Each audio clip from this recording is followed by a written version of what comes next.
Today, contents in a broader sense, I have put it here. Day one, introduction to Lean and Six Sigma, and then DMAC and Six Sigma hierarchy, the belt level. I'll try to cover up today. And then tomorrow, we will dive into the statistics. Many people hate mathematics. Many people hate statistics. But all of you, I will see to that all of you enjoy the same, right? By listening to the session. And then the importance of define, measure, analyze, improve, and control.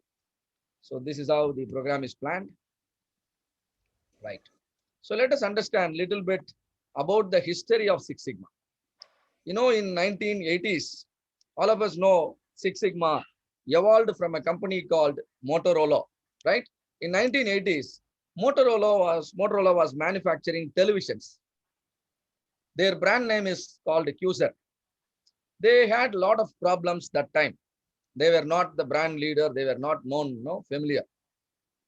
And the products were also not great, having a lot of quality issues to the extent that customer can find a problem.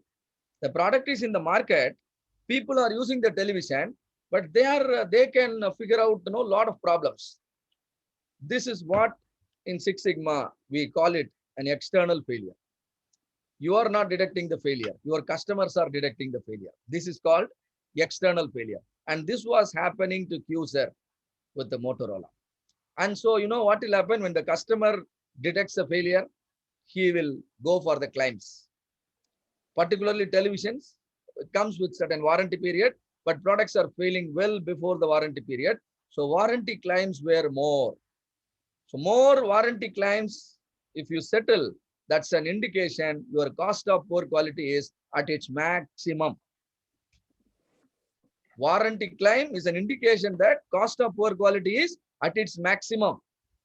The immediate next one is product recall. I hope all of you know what is product recall. Recently, Royal Enfield, they have recalled several lakh motorbikes. And Ford, they have recalled 3,75,000 SUVs last year. It happened to Apple, Samsung. It happened to Nestle India. We know 2015. They recalled all the Maggie packets. 3,75,000 tons of Maggie packets were burnt. So these are all external failure. So Motorola was really completely in dark. They do not know what is going on in the factory. Why they are in dark? External failures are happening. If external failures are happening means you have failed to detect the internal failure. There is no process in place. There are no systems. They are really not systematic. And because of which they really cannot detect even the internal failures. As a result, external failures were happening. So they understood things are going beyond their capacity. They decided to sell the unit. So they sold it, and a Japanese firm took over. A Japanese firm took over. The first thing what the Japanese firm they have done is they reduced the internal failure. They measured the internal failure and then reduced it. What was 20% in the hands of Motorola was brought down to 1%. You see the quantum of improvement they have done. What was 20%, which is an internal failure or internal rejection, was brought down to 1%. The beauty is, if you detect a failure and reduce it to a greater extent, failures at the customer end will become very rare. This is what the Japanese firm have done. As a result, the same product, Quasar, was doing extremely well in the market. A lot of people started purchasing the Quasar, and the business was really going good. And seeing the performance, you're seeing the second in the picture, Mr. Robert Bob Galvin, who is the CEO of Motorola. Definitely, if you are also in such a position, you will be definitely frustrated. What is this? When we were manufacturing the product and selling it, products were having a lot of problem. But now, after taken over by another party, now the same product is going well. That means problem is not with the product, problem is with our approach. Very clear. So he called all his professionals, like how all of us are discussing today. He called all his professionals and told them clearly, I do not know what all of you will do. You all have to see to that our company Motorola grows 10 times in the next 5 years. That means indirectly he is telling them, be systematic and measure everything so that I should be able to predict what is going to happen after 10 years. Then immediately, no, you see the first person, Bill Smith is the first person, no, Bill Smith, who is an engineer by profession. And then the third person, Michael Harry, who is a statistician. These two gentlemen, they accepted the challenge. They said, sir, we are ready to lead the group. We are ready to see that our company really grows 10 times in the next 5 years. And you know what they did, both of them? They, no, they developed a statistical approach. Why suddenly statistics? Like consider the entire world today. The entire world is facing the COVID issue, a threat to the humanity. What the entire world is doing now. When you have a problem for which the solutions and causes are not clear, you are in complete dark. Only statistics can throw light. That is what the entire country and entire world is doing. What is the spread rate? What is the recovery rate? Everything there, these are all numbers, statistics. So statistics only help us to understand or help us to make the invisible things visible to us. So Bill Smith and Michael Harry, they developed a statistical approach. They developed the metric-based system. What is metric-based?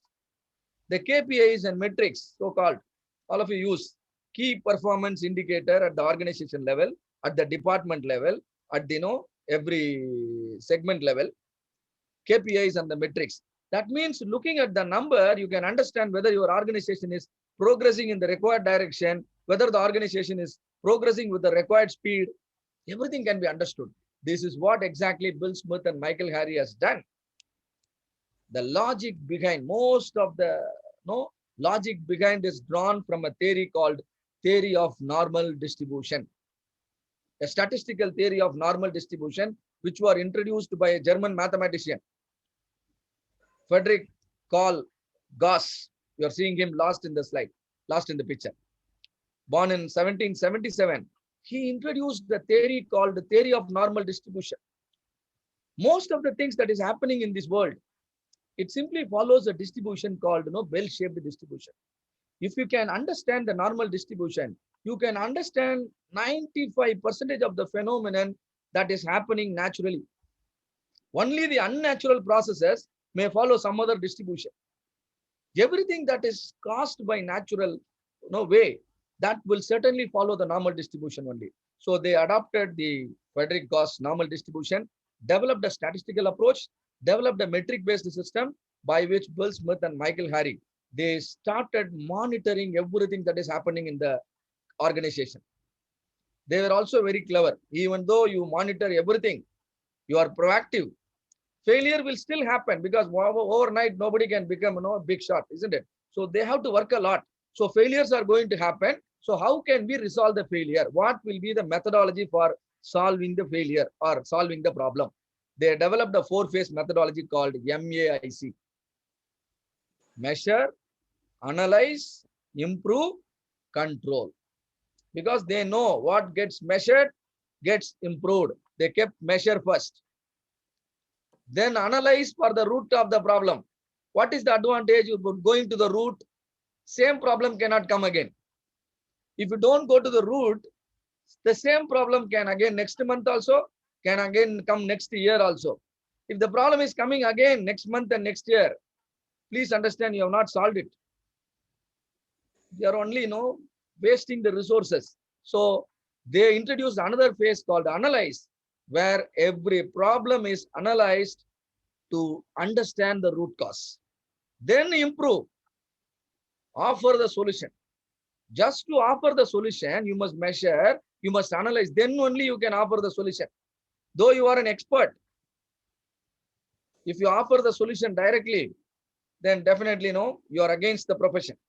You need to measure, you need to analyze, understand the root cause, then offer the solution. That is called improve. Then they cleverly introduced one more step, control.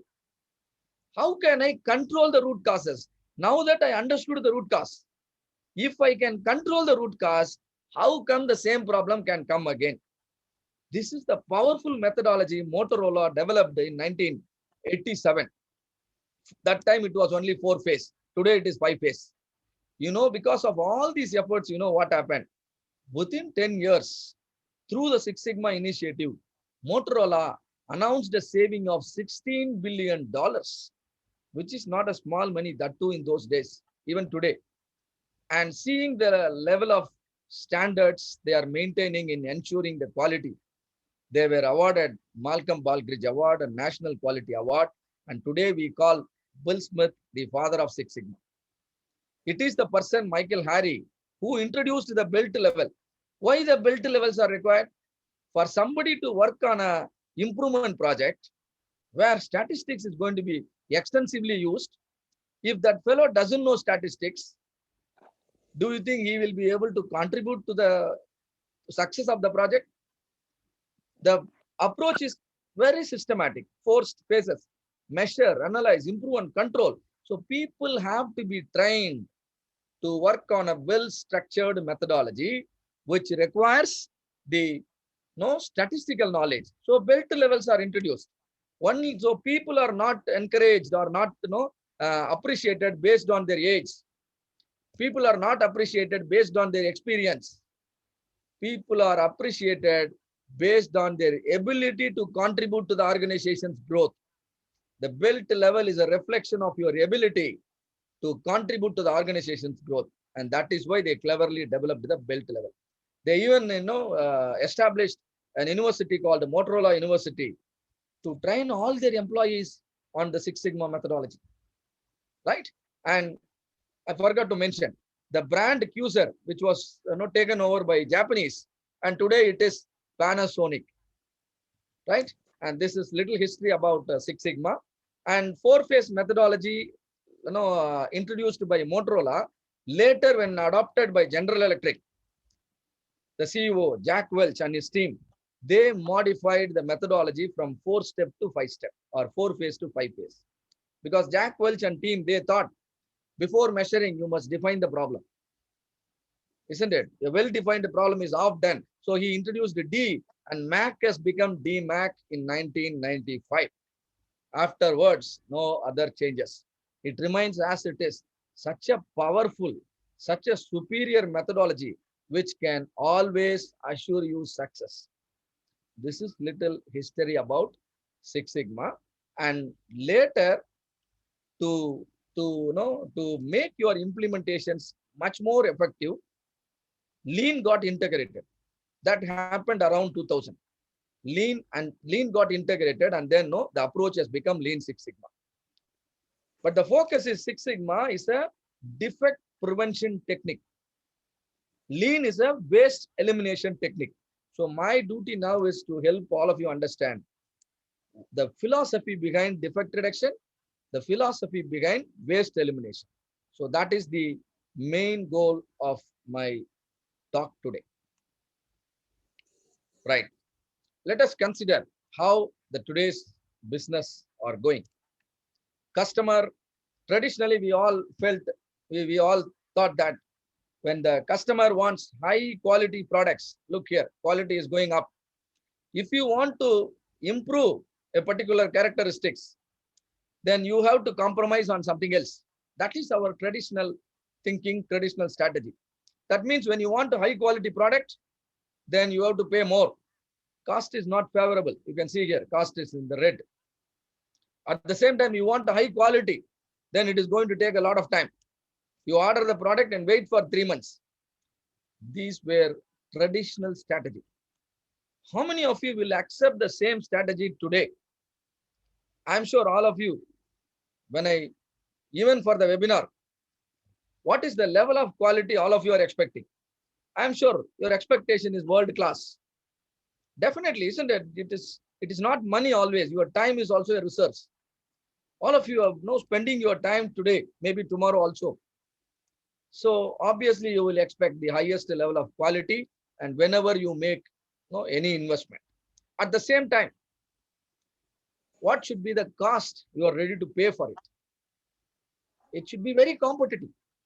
It should be very competitive. That means quality also should be high, And cost should also be favorable, should be competitive. You cannot say there is a high quality, so my products will be premium price and nobody is going to listen to you. Because today there are too many players. We need to accept. If you are not going to do it, your competitor is going to do it. Ready? If not Amazon, then there is Flipkart. If not Flipkart, then there is something else. So there are too many players in any segment. At the same time, the delivery, the response needs to be faster. You order a laptop today, you paid 50,000 rupees. Tell me how many days you are ready to wait. All of us expect delivery on the same day.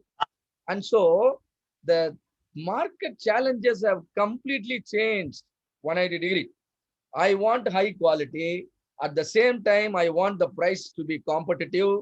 At the same time, the delivery has to be shorter. And now, is there a strategy which can take care of all the three requirements which are considered to be against each other? But there is a strategy called Lean Six Sigma, which can help you achieve all the three. Six Sigma will improve your product quality. Lean will bring down your delivery time. As a result, your cost will also go down. Beautiful thinking. One technique or one approach, Six Sigma, is going to improve your product quality. Another technique, Lean, that is going to reduce your lead time. That means your processes are going to be faster. How? The unnecessary things will be eliminated. You really don't have to run faster. You run in the normal way, but don't run in the unnecessary direction. That's all. That is Lean. Your processes are getting accelerated. At the same time, the output qualities are much better. As a result, cost is also going to come down. At the same time, the fourth dimension I have not shown here. The fourth dimension is your profit is going to improve. Right? And such a strategy is called Lean Six Sigma strategy. All right. And now there is one more thing all of you need to understand. Always there is a price pressure in anything you are doing. It is applicable to everything for the Six Sigma training also. And your products, your services also price pressure. Always there are competitors and always customers expect you to provide your products, provide your services at a lower price. Today, it is 10,000. Definitely, next year it should be at least 9,500. And nobody is going to, increase the price. Last year it is 10,000 and this year it can be 11,000. It is never going to be. So how can you ensure your offerings price can gradually come down? This is another challenge. And so let us talk about what constitutes the price of the product. First component, the base price. Any product will have certain raw material, some machining cost, some operators, some employees, organization overhead.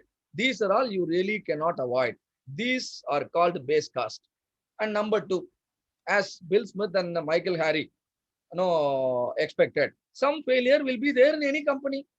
We have to accept, right? There will be some failure, and that the cost associated with the failure, that is called cost of poor quality. There will be some rejections, there will be some mistakes. That is called cost of poor quality. And most important, essential for the existence of the company, the profit. Nobody can sell the product without any profit. So these are the three constituents. Now I want to ask all of you a question.